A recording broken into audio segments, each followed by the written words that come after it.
क्या बताओ। देखिए, 2 एक दिन पहले पटना के अंदर किसी होटल में इंडिया गठबंधन की एक जॉइंट प्रेस कॉन्फ्रेंस थी, जिसमें राजस्थान के पूर्व मुख्यमंत्री अशोक गहलोत साहब गए हुए थे, जिसमें महागठबंधन की तरफ से ये तय होना था कि सीएम फेस कौन होगा, मुख्यमंत्री का चेहरा कौन होगा। तो जिसमें तेजस्वी यादव को मुख्यमंत्री का चेहरा बनाया गया है और उप मुख्यमंत्री का मुकेश सहनी को बनाया गया है।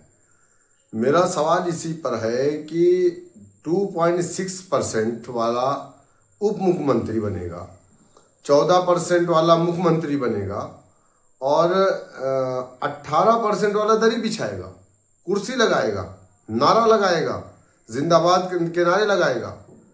तो ये कौन सी बात हो गई भाई कि ये मुसलमानों ने आज़ादी के बाद से आज तक अपना कोई सियासी प्लेटफॉर्म नहीं बनाया था, क्योंकि हम लोगों ने ये तय कर लिया था उस टाइम, हमारे बड़ों ने, कि मुसलमान सेकुलर पार्टियों के साथ रह करके अपनी सियासत करेगा और उसी में हिस्सेदारी लेगा, भागीदारी लेगा।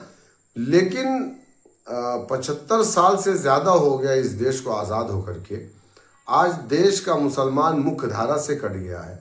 सच्चर कमेटी, रंगनाथ मिश्रा कमीशन की रिपोर्ट आपके सामने है कि मुसलमान दलित से बदतर है। क्यों? क्या हमारा यही काम है?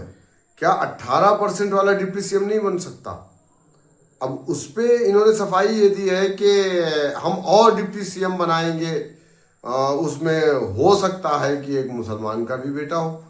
सवाल ये है कि वहां पर प्रेस कॉन्फ्रेंस में नाम लेने से आप क्यों डर रहे हैं? तो जो पार्टी या जिस पार्टी के मुखिया या जिस गठबंधन के लोग मुसलमानों का नाम लेने से डर रहे हैं, तो फिर ऐसे गठबंधन को मुसलमान वोट क्यों देगा? क्यों देगा भाई? कभी नहीं। मुसलमानों के पास जब तक ऑप्शन नहीं था, कोई बात नहीं कि आज मुसलमानों के पास ऑप्शन है। आज मुसलमान जो है एमआईएम पार्टी के जो राष्ट्रीय अध्यक्ष जनाब बैरिस्टर असदुद्दीन ओवैसी, जो दबे कुचले वंचित समाज की आवाज़ है, आज उनकी तरफ उम्मीद भरी निगाहों से देख रहा है और कहीं ना कहीं एक बड़ी तादाद में नौजवान तबका जो है वो एमआईएम के साथ जुड़ भी गया है। तो मुझे लगता है कि इन लोगों ने, बल्कि ये फैक्ट है कि इन लोगों ने मुसलमानों का सिर्फ डिस्पोजल की गिलास की तरह इस्तेमाल किया है और देने के लिए इन्होंने मुसलमानों को कुछ नहीं दिया है। और बिहार का मुसलमान भी इस चीज़ को समझ रहा है। ये कि एक ही परिवार है, ये लालू और मुलायम सिंह यादव का ये दोनों एक ही परिवार है, आपस में रिश्तेदार हैं।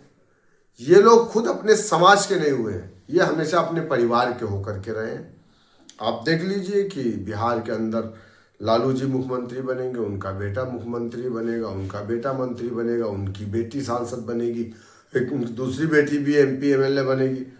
यहाँ देख लीजिए आप, हिंदुस्तान का सबसे बड़ा सियासी घराना अगर कोई है तो वो अखिलेश यादव जी का है।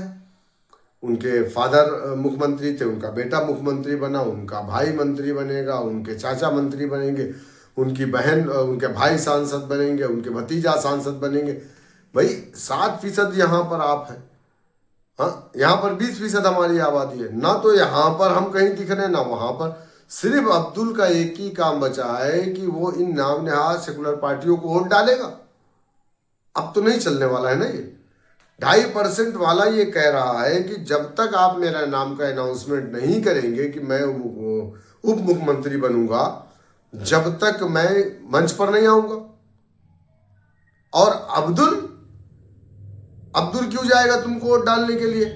तो ये 18% मुसलमानों को, बिहार के मुसलमानों को इस बात को समझना पड़ेगा कि तुम्हारे भलाई के लिए, तुम्हारी अच्छाई के लिए, तुम्हारी बेहतरी के लिए क्या है।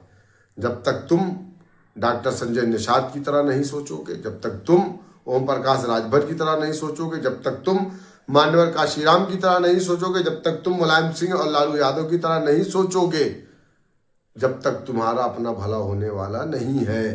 लोकतंत्र में जिस समाज का डंडा झंडा नेता नहीं होता, लोकतंत्र में उससे न्याय नहीं मिलता। एक चीज़ सुने सर, आज तेजस्वी यादव किसी माइनॉरिटी चेहरे को लेकर हेलीकॉप्टर से उड़ रहे हैं, उस पर क्या कहेंगे? देखिए, माइनॉरिटी का मतलब यह है कि ठीक है, आप उस दिन अगर इस बात का अनाउंसमेंट कर देते कि चलो भाई अब्दुल बारी सिद्दीकी साहब को भी डिप्टी सीएम बनाया जाएगा, तब तो हम मानते कि हाँ तेजस्वी यादव बराबरी की बात कर रहे हैं, इंसाफ की बात कर रहे हैं, या महागठबंधन बराबरी की इंसाफ की बात कर रहा है। आप तो हमारा नाम लेने से डर रहे हो। अब उस चीज को आप डैमेज कंट्रोल करने के लिए एक दाढ़ी और टोपी वाले को बैठा लिया आपने। तो ये सारी चीजें मुसलमान समझ रहा है और कुछ होने वाला नहीं है। आप देखिएगा कि एमआईएम पार्टी बिहार के अंदर एक हैरत अंगेज रिजल्ट लेकर के आएगी इंशाअल्लाह ताला इस मरतबा। Thank you sir.